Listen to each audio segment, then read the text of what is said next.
All right, sports fans, how's everybody out there doing?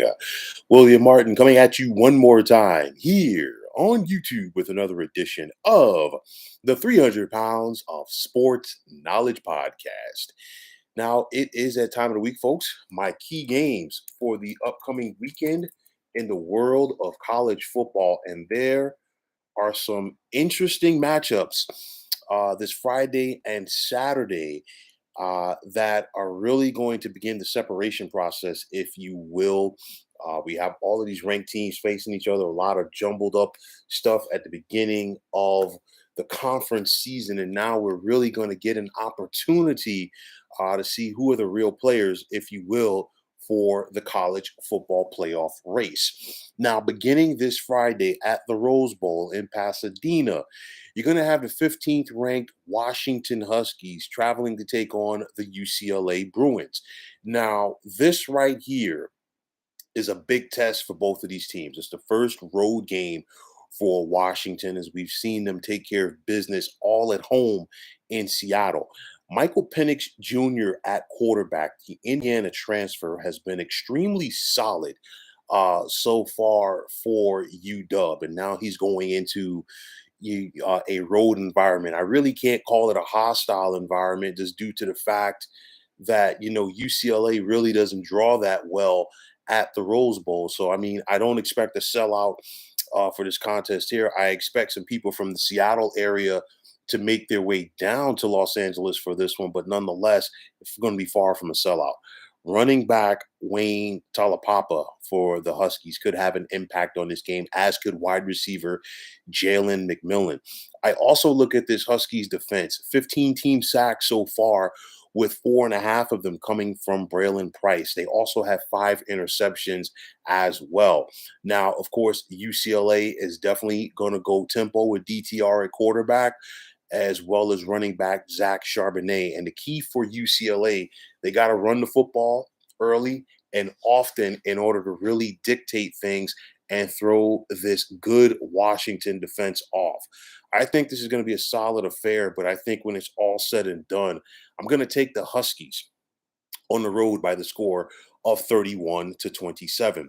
Now, moving ahead to Saturday, it's a rematch of last year's Big Ten championship game as the 4th-ranked Michigan Wolverines make the trek to Iowa City to take on the Hawkeyes. Now, this is Michigan's first road game of the year, and let's see how they respond with quarterback J.J. McCarthy. But I think what Michigan needs to do, they need to run the football early and often and dictate things at the line of scrimmage, because if you run and keep it in second and third and short, obviously you're taking the crowd out of the game. If you score early, you're also taking a crowd out of the game. And if you're Michigan, you're then putting more pressure on this Iowa defense. Uh, Ronnie Bell at wide receiver going up against this Iowa secondary is going to be interesting. But I really want to see how this Iowa defense goes out there and attempts to attack Blake Corum, the Michigan running back. That's going to be a big matchup between he and the stud Iowa linebackers in Jack Campbell and Seth Benson. You're talking about the Hawkeyes defense. This is the number 6 defense in the nation right now. And we saw them really single-handedly go on the road last week against Rutgers and get the victory. But in this contest here, I think this Iowa offense with Spencer Petras at quarterback and Caleb Johnson at running back, they're going to have to do a little bit more because Michigan is not Rutgers.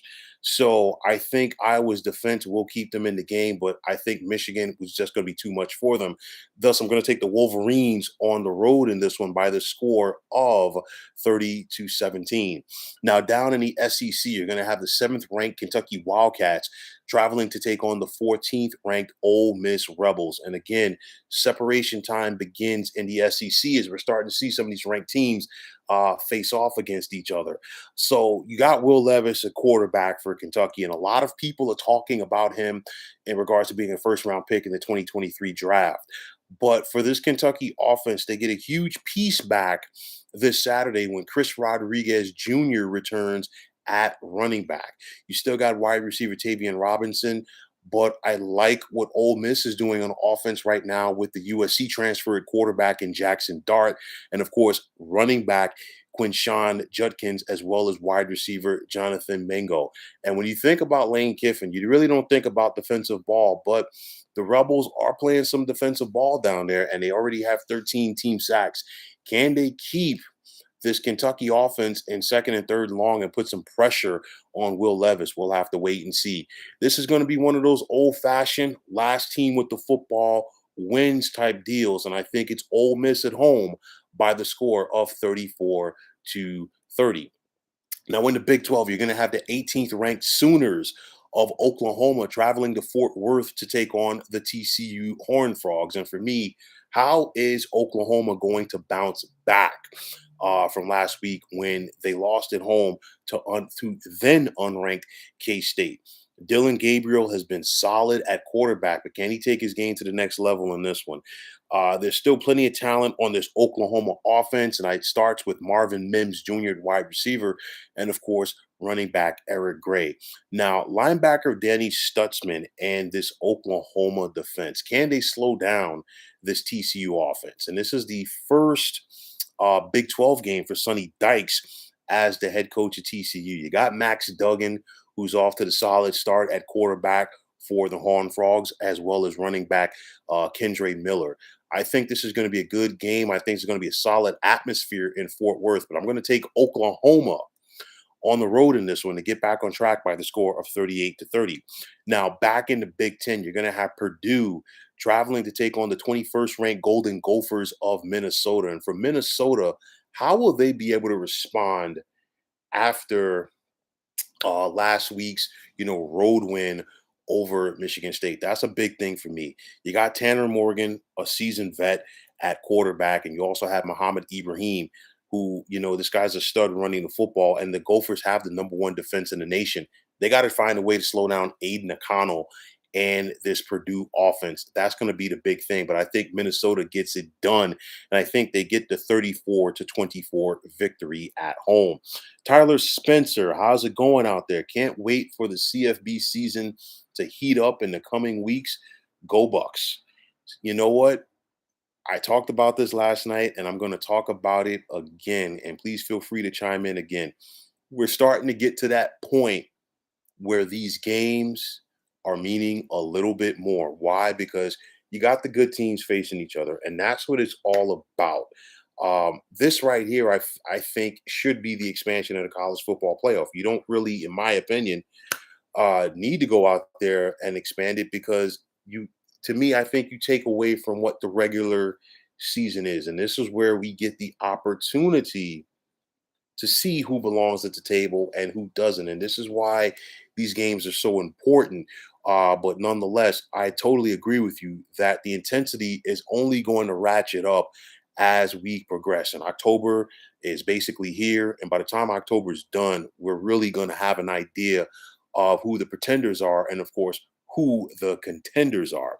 Now, getting back to things with Texas Tech traveling to take on 25th ranked K State in the Little Apple. And I want to see how both of these teams respond from upsets after pulling off upsets last week.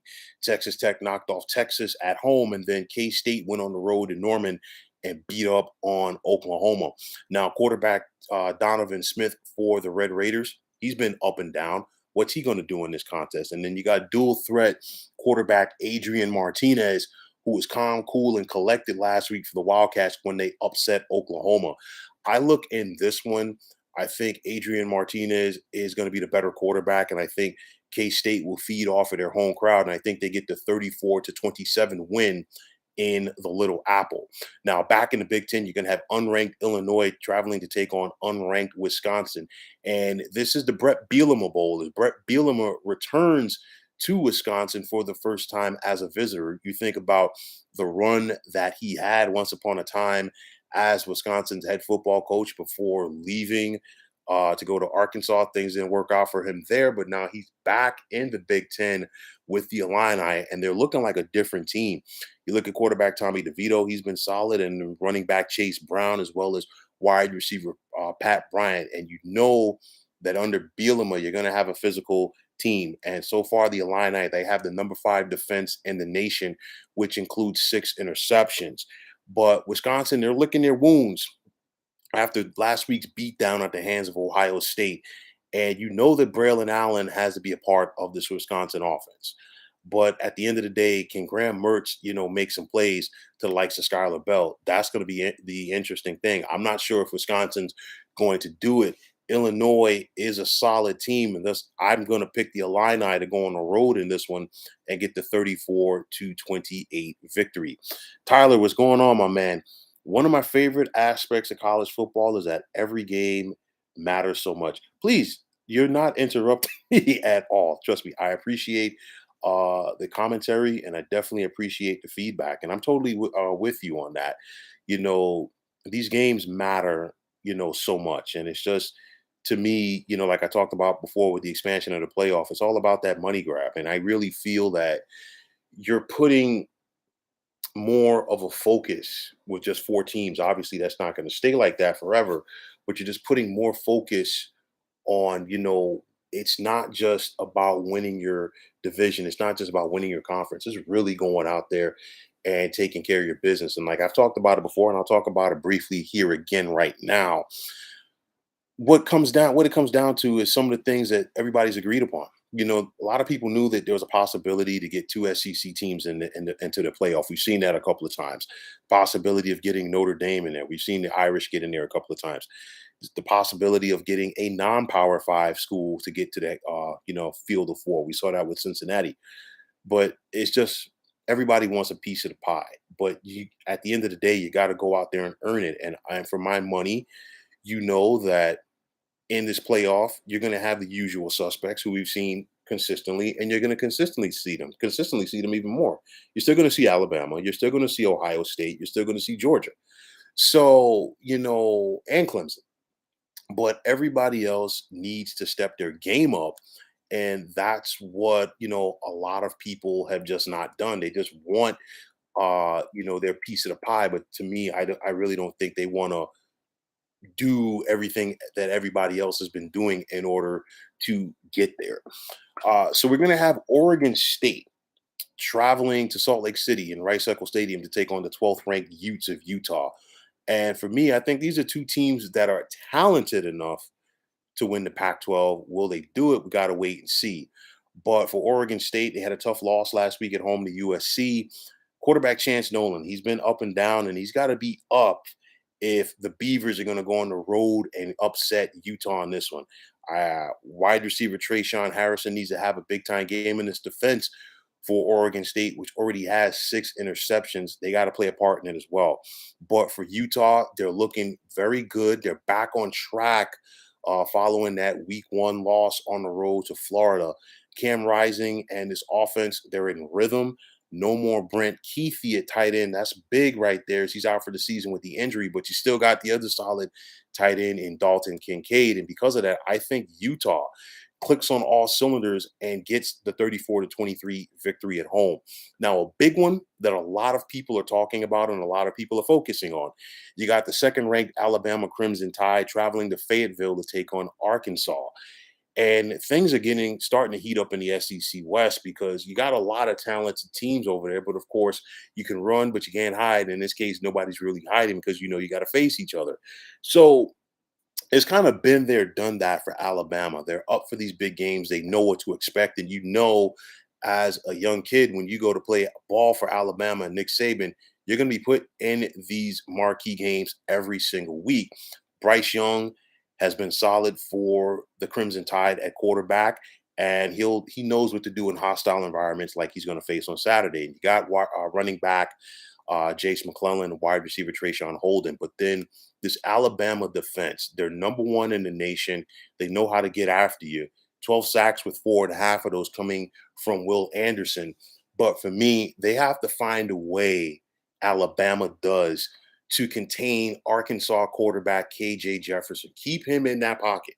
Because if you let KJ Jefferson get on the edge and be a runner as well as a passer, you could be in for a long afternoon. Keep this Arkansas offense behind the chains, because if you're doing that, you're taking away a guy like Raheem Sanders at running back, but then also for Arkansas, their defense led by Bumper Pool, they got to go out there and put pressure on Bryce Young because you keep him in second and third and long, you get that crowd into the game and really festive down there in Fayetteville. It could make things tough for this Alabama offense all afternoon long. I know that Alabama's coming into this game almost as a 17-point favorite. Me personally, I'm not buying it. I think this game is a lot closer than a lot of people are expecting, but I think the Crimson Tide escape with the 31-30 win. Now it's a rematch of last December's Big 12 championship game in Waco, as you're going to have the ninth-ranked Cowboys of Oklahoma State traveling to take on the 16th-ranked Baylor Bears.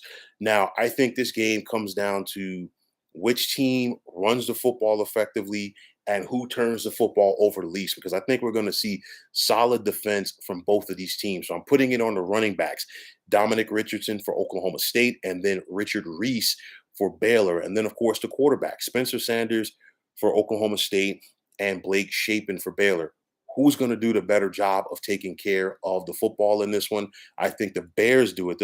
I think they get the 26-20 win at home. Now, a big one in the ACC is you're going to have the 22nd ranked Wake Forest Demon Deacons traveling to Tallahassee to take on the 23rd ranked Florida State Seminoles. And don't look now, but the Noles are ranked. And like I've talked about before, college football is in a better place when historic programs like Florida State are relevant. Both of these teams definitely want to keep up with Clemson in the Atlantic Division, and you can't do that if you lose this one, especially Wake Forest after they lost at home last week in overtime to Clemson. Sam Hartman is back in a rhythm at quarterback for the Demon Deacons, and it doesn't hurt when you're getting the football to a wide receiver the quality of A.T. Perry. But on the flip side, you got Jordan Travis and his Florida State offense. They're playing better as the weeks progress. And I think what this game comes down to, Florida State's offense is looking better. Wake Forest's defense has a lot of question marks. And if you can't stop anybody, it's very difficult to win games consistently in college football. I think Florida State holds serve because of that and get the 34-27 win at home. Now, back in the SEC, you're going to have the 17th ranked Aggies of A&M traveling to take on Mississippi State. And again, I keep talking about separation time in the SEC. We're starting to get these teams butting heads with each other. Now, you got Max Johnson at quarterback for A&M, and he's been a little up and down there for the Aggies. But let's see how consistent he can be on the road in this one. No Aeneas Smith, wide receiver for A&M, as he's lost for the season, but you still got running back Devin Shane. Linebacker Antonio Johnson has been solid for Texas A&M, and can he make life tough for this passing game of Mississippi State, which features the likes of quarterback Will Rogers and wide receiver Caleb Ducking? Mississippi State's been playing some D as well, led by Jet Johnson. And you know something? Starkville is once again a very difficult place for opponents to go in and play. And I think A&M falls short in this one. Thus, I'm going to take Mississippi State at home by the score of 34-30. Now, another one in the SEC, as you're going to have the Tigers of Louisiana State traveling to take on the Tigers of Auburn. And for LSU, this is Brian Kelly's first road conference game. So let's see how this team is ready for him, or he has his team ready rather. So LSU's running football solid. They're getting it going. They're another one of those teams that I think they're really getting their footing under this system with Brian Kelly. And more importantly, they're getting a lot of confidence. And I think Jaden Daniels is one of the best transfers from last year to this year. He had a solid beginning of his career, of course, at Arizona State, and now he's doing it for the Bayou Bengals.